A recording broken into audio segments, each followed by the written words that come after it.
I feel like there should be a 10 p.m. showing of Titanique. Get the fun crowd out there. I would love that. You know, we have a 1:30 p.m. Wednesday matinee every week. And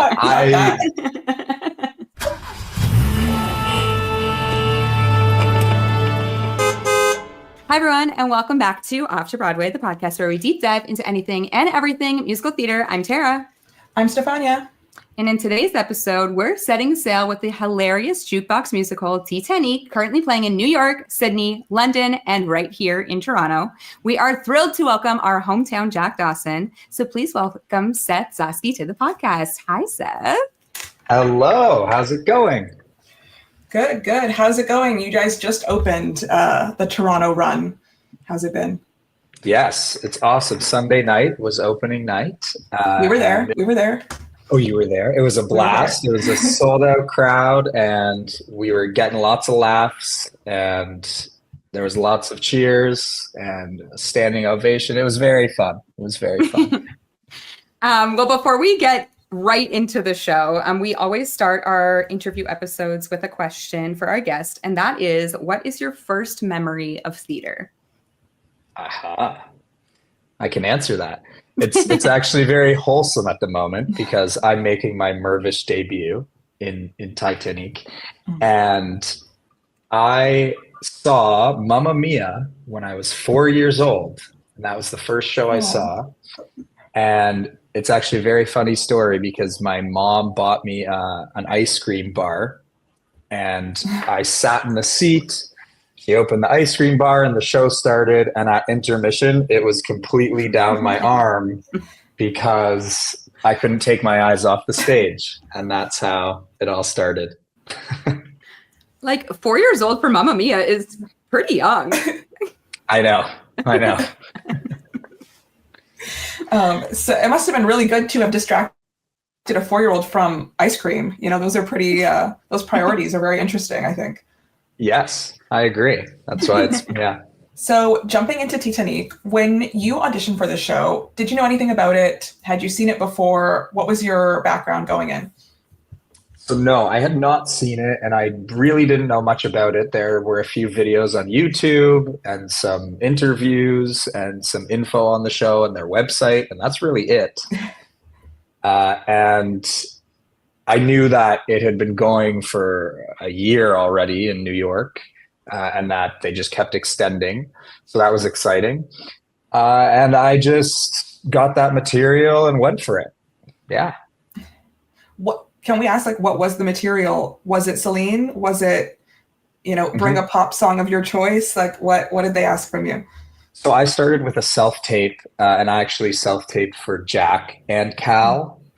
And I did 2 scenes from the show as Jack and 1 scene as Cal, and then 2 songs as Jack. So it was actually cuts from the real show and a song as Cal. Yeah. That's a big package. It's a big self-tape. Yeah. My self-tape was like 7.5 minutes.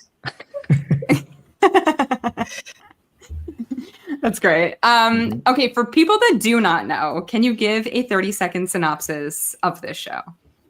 Yeah.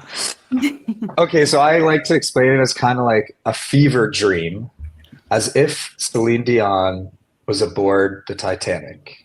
And it starts off in a museum, and the cast plays an ensemble of museum goers. And all of a sudden, Celine Dion shows up in that museum and basically turns us into the cast of Titanic. And then it just goes through the story of her recounting as if she was on the ship. And it's very silly. There's joke after joke, but it's all layered with the real movie and her incredible songs. And the arrangements of those songs are amazing. And there's some twists that I'm not going to say. You have to come see it. I'll say there was a certain point I was enjoying the show so much. I turned to my friend who I was sitting with. I said, I forgot we have to hit an iceberg. I forgot this is the direction we were going in. Oh, yeah. I was like, I forgot about that. I was just having such a good time. I was like, we're all dying. I forgot about this. So it really, I think the fever dream works because it feels very Like, it's obviously inspired by the movie, but it does feel like its own thing very much to me. Mm-hmm. So you play Jack Dawson, who is famously played by heartthrob Leonardo DiCaprio in the movie. This is a very different, I think, take on that character. I don't know. What would you say about that? Yeah, it's like I watched the movie a few times back once I got this role and, had some chats with the director. And I really do try and in the moments that are true to the movie, bring that Leonardo DiCaprio energy. But it's really layered with this goofball and Seth, me as a person too. And I just get to be so silly. Yeah. And there's also he's also kind of awkward, but he's supposed to be the heartthrob, which is very funny. I like playing that. It's kind of like there are like Dear Evan Hansen-y moments in it where he's like really awkward. Yeah. Are there any Leo isms? Anything that you took specifically from him? Mm-hmm. I guess just his kind of like not caring about what people think and just like saying what he thinks. There's a big scene of like, well, don't marry him. Don't marry Cal. Yeah. Like who would just meet this person and be like, yeah, don't marry your fiance. Yeah. Yeah. You talked a bit about the creative team, but we're curious about the rehearsal process. So when did all of this start? Like, we know that there was weeks of performances in Montreal before you guys came to Toronto, but like, at what point did you start the rehearsal process? Like, how have things changed since then to now? So I auditioned in March and I got the role in April. So I waited all the way until the end of September to start rehearsals. Oh, wow. And we rehearsed for 3 weeks. That's it. And the director is Ty Blue, who's the co-author and original director of the production. And we did have to change some things through the rehearsal process. For example, in the show, they mention a jewelry store, Jared's. But we changed it to Costco because that's a US store, things like that. So we were discovering and trying to play with what audiences would understand. So we did 3 weeks of rehearsal and a week of tech and opened at the end of the end of October in Montreal. And I know it's only been, as of the time we're recording, like a few performances in Toronto, but how does the Montreal versus Toronto like audiences differ for you guys? Yeah, so the Seagull Center in Montreal, they have a lot of older subscribers. So yes. So the first opening night was invite only, and it was like amazing. The reaction was amazing. And the people there were drag queens and lots of theater people and actors from Quebec, and it was lovely. And then from there, there was a week or 10 days of shows where it was much quieter. It was interesting though. And still after every time the last button was hit, the entire audience stood up every time. Right. Which was interesting. That's probably due to the songs and the amazing vocals of my castmates. But I would say Toronto is closer in style to New York and the US and that kind of pop culture. Mm-hmm. So right away, I would say there's a lot more understanding in Toronto. Mm. But Montreal got better as the gay community came out to the show. I was going to say too, it's not part of subscription here. It's part of the off Mirvish subscription. So it kind of brings a different audience, which I think is the audience that you guys are looking for this. Exactly. Show. Yeah.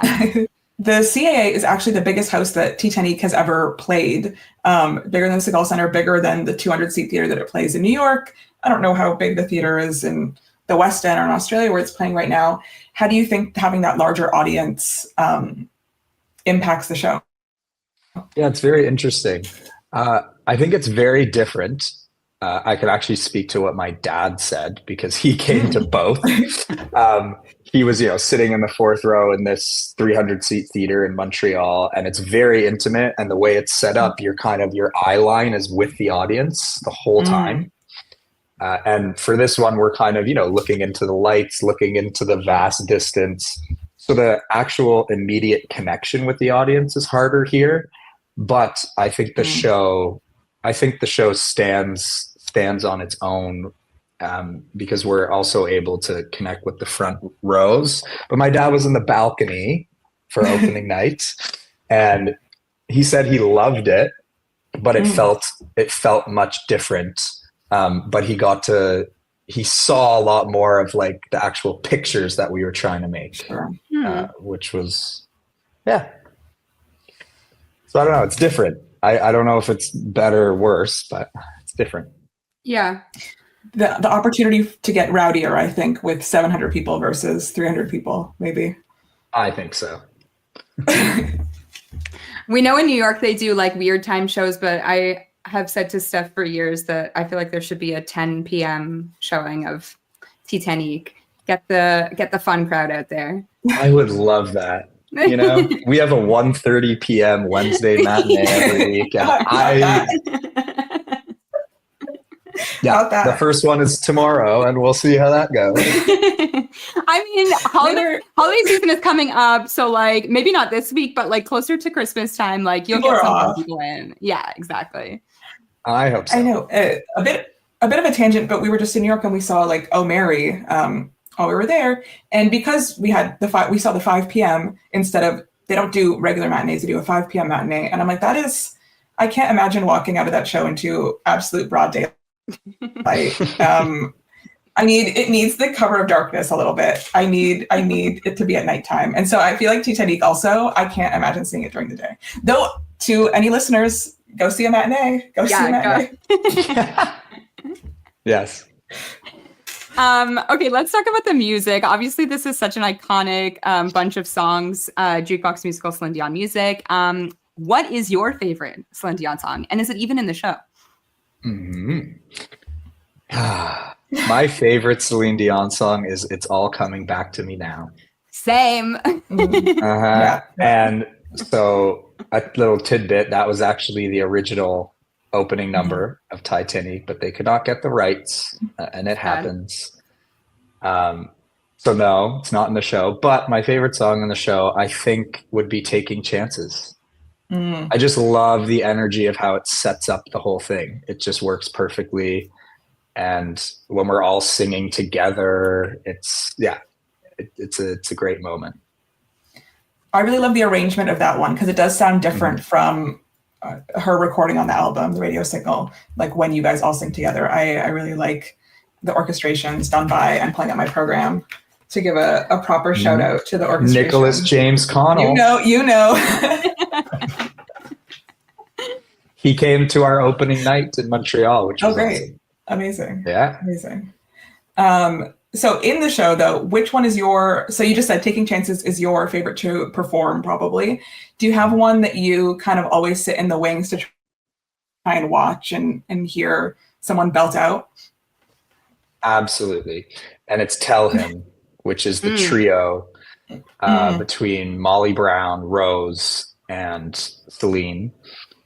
It's just like, it starts as just like a power ballad, soft, and then it grows into 2-part harmony and 3-part harmony in the end, where it's magical. And like, I would say 80% of the time, once they hit that last chorus, there's an applause and cheers, because it's amazing.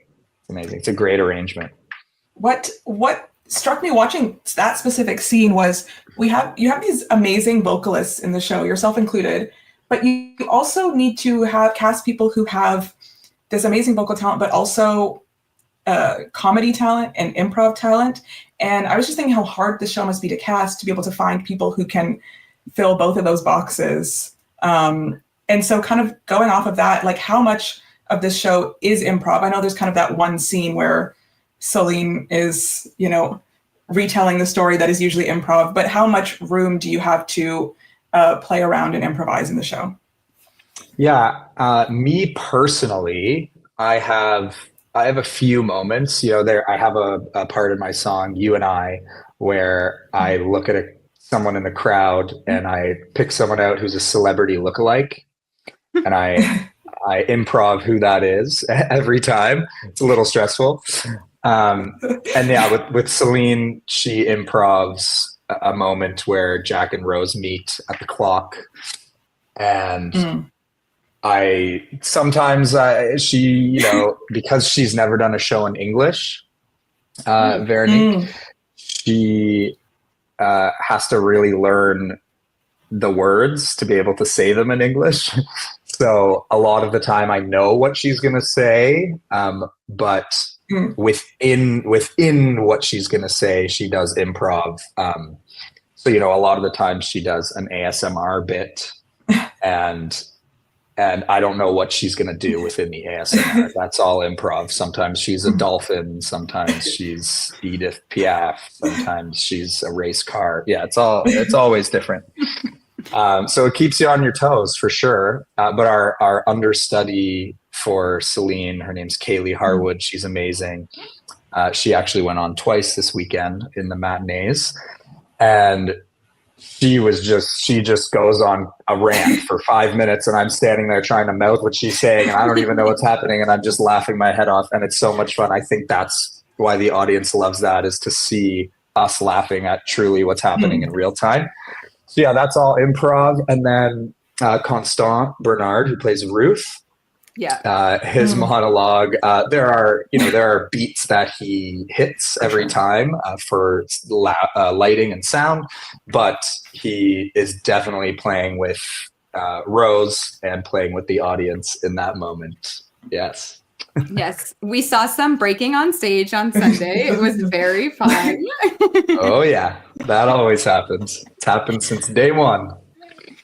We were cracking up because we saw the band. The band was cracking up at certain points. When I think Ruth knocked over the guitar. I don't know if that's planned. I think not. It was not and planned. The band started losing it. The guitar is fine. The guitar is fine. Good.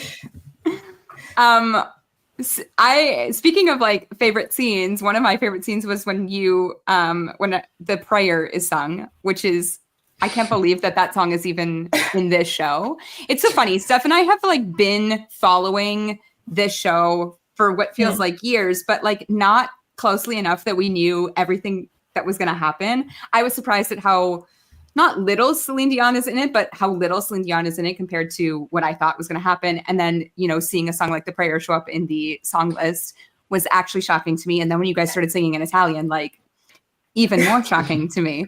But obviously in that number is when you create the iconic Rose and Jack door scene.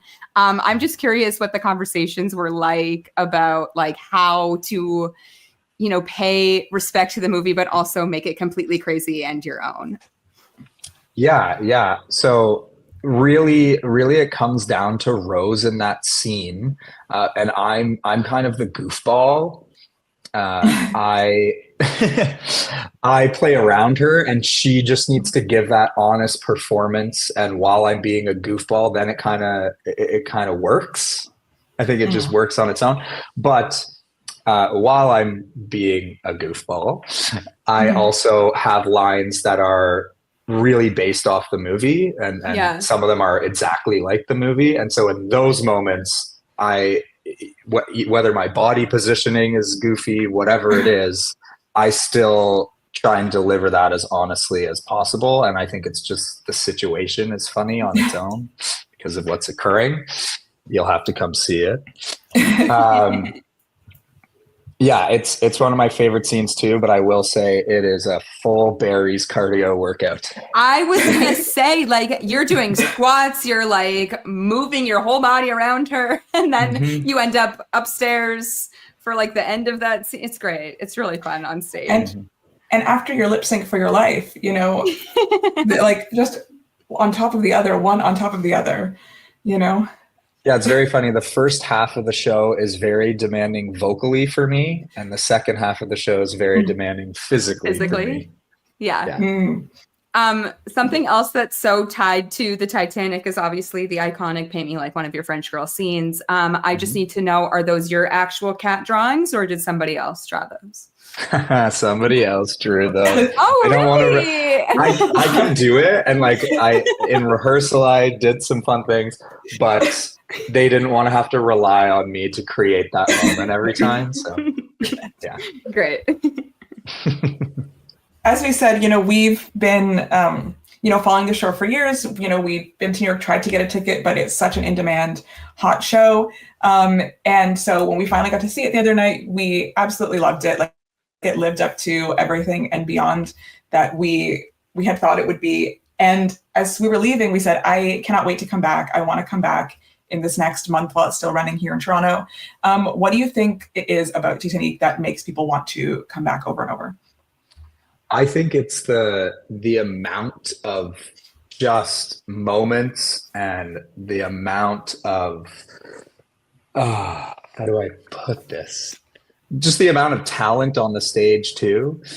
And it's really just what I think it comes down to is we all need to laugh right now in this world. So I think it comes down to an escape, and that's what theater is, but especially this, you get to just laugh your head off, and getting away from the world for 100 minutes is a great way to do it. Yeah, I actually just saw an interview clip with your director, Ty Blue, who said that his mission is to bring 100 minutes of pure joy and escapism to audiences. So exactly as you said. And I can say, being in the audience, like, definitely, first of all, it flew by. We love 100-minute, 90-minute shows, no intermission shows. Those are our favorites. So to have such high energy the entire time, it was so fun to be there. So definitely agree with that. Do you have a favorite Celine-ism that you guys do throughout the show, or you get to watch Veronique? I don't even know if we've said Veronique Claveau, who plays Celine Dion in this production, doing like an amazing job belting, but also giving an amazing Celine impression. Do you have a favorite Celine-ism that you or her or the ensemble all gets to do? Yeah. Her moment, what we call after our 2-second intermission, where it's a blackout and then the lights come up and the band plays for literally 10 seconds. And then we're like, boom, we're in Act 2. She does a little vocal riff, and she's like, da-da-down, da-da-down. I can't even do it, but it sounds exactly like what Celine does. And it's very funny you say that, because the first day of rehearsal, we read through the script, and if you closed your eyes, it was fully like Celine Dion was in the room. I mean, she's been doing impressions of her for a long time, and you can really tell. It's like unbelievable. It's because she's a French Canadian. Like, I don't know that this show has ever seen a French Canadian as their star before. So I think she really has the advantage here.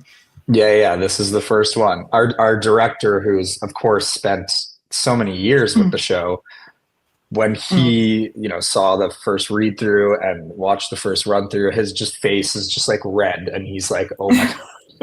Yeah, he's freaking out. Yeah. If Celine was to come to the show, I don't think she's ever seen it, and I don't know if she's coming to Toronto either, but if Celine was to come to the show, what would you want to tell her, or what would you want her to take away from Titanique?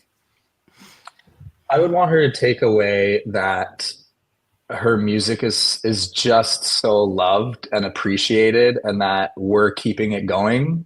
Even though she might not be able to perform right now, having her songs in some capacity all over the world right now is I think something special and something that should be happening. And I would love to just thank her for, the inspiration, and for her career has been amazing. Her sound person and backup singer were at opening in Montreal, and they absolutely loved it. And her management has seen the show, and they love it.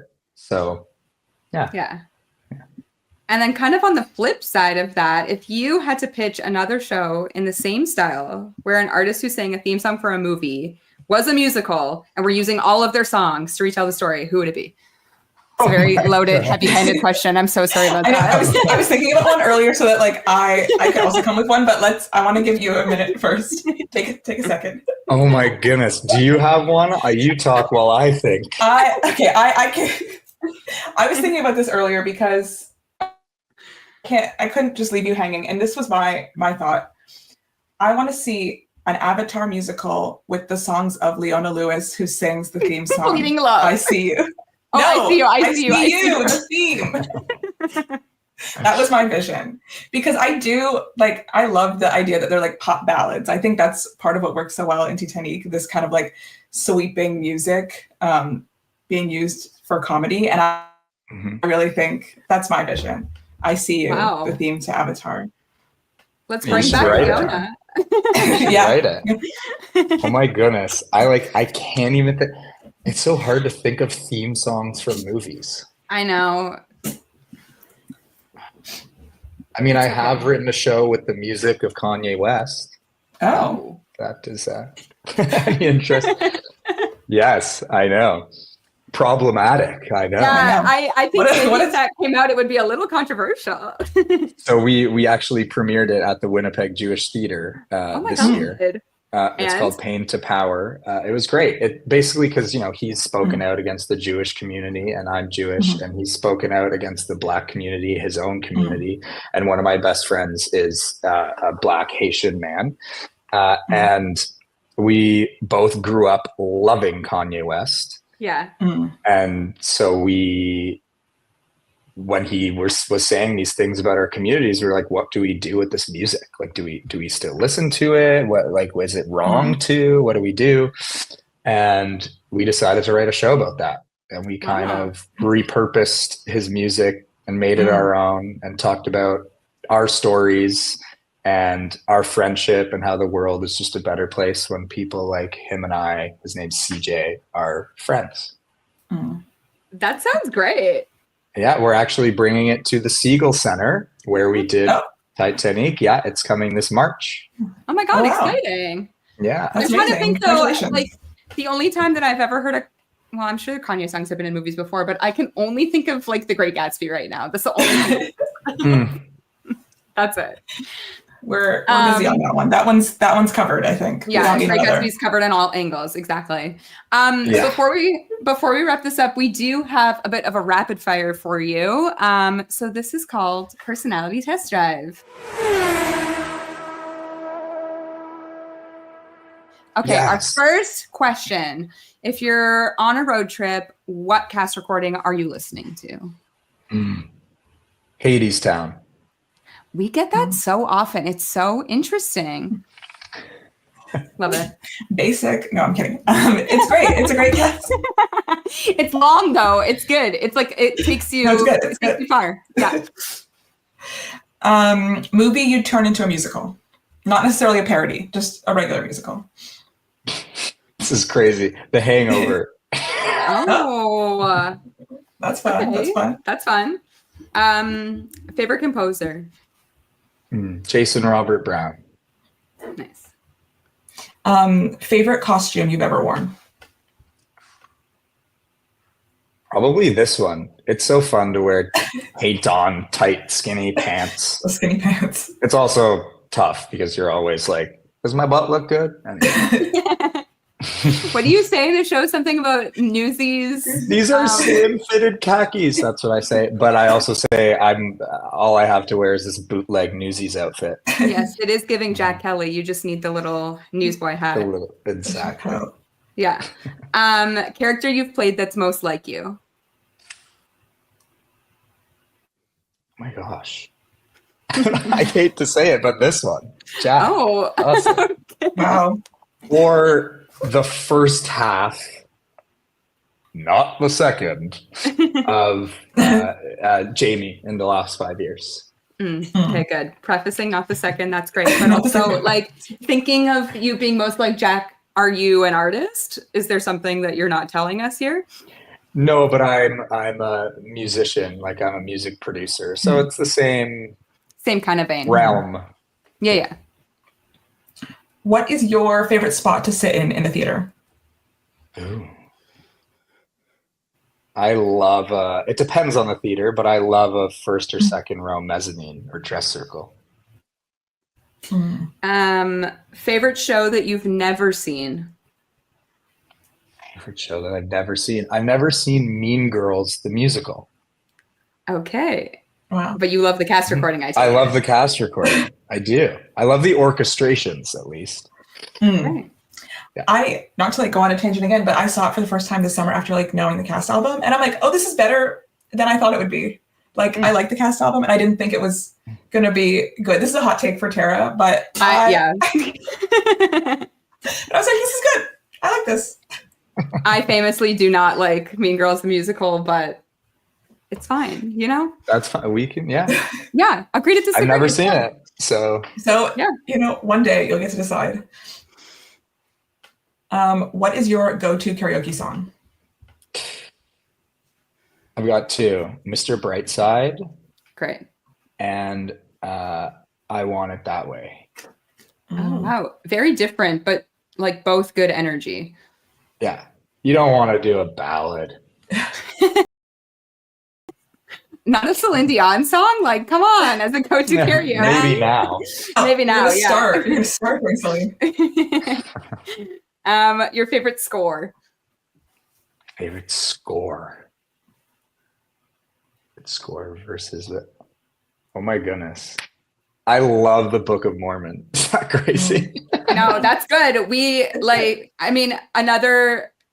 another one that we've seen many times and we don't think it ages as well when you see it more times, but that cast recording, perfect. Very good. Bobby Lopez music is really really great. Good. Okay, if you were to step into a theater tomorrow, which previous role could you still perform? Perchik in Fiddler on the Roof. Good. And last but not least, your guilty pleasure musical. My guilty pleasure musical. What do I just put? Right now, it's The Outsiders. Great. Have you seen it? I have. So have we. We saw it. So good. Totally my type of show. When did you see it? Waiting for the tour. I want to audition. Oh, yeah. Yeah, it's happening. I think it's been announced, but I don't know when it's going to. Well, national tour, I guess, will happen soon. When did you see it? Before or after the Tonys? I saw it in September. So okay, recently. Not that long ago. Yeah. Okay, Seth, well, where can we find you for anyone that wants to find you online? You can find me on Instagram at Seth Zosky. That's the best place. Awesome. And Titanique is playing in Toronto at the CAA Theater until January 12th. So make sure that you go get your tickets. I think there's rush tickets happening right now too, which is great. So check Mirvish's website for all of those details. And you can also listen to any of our other episodes by subscribing to our podcast, wherever you listen to podcasts. You can also watch us on YouTube. Don't forget to subscribe and leave us a comment. And you can follow us on Twitter/X and Instagram at Off2BOA Podcast with the number 2, and at Off2 Broadway on TikTok. Leave us a comment. Thanks so much for joining us today, Seth. It was a pleasure to chat with you. Thanks for having me.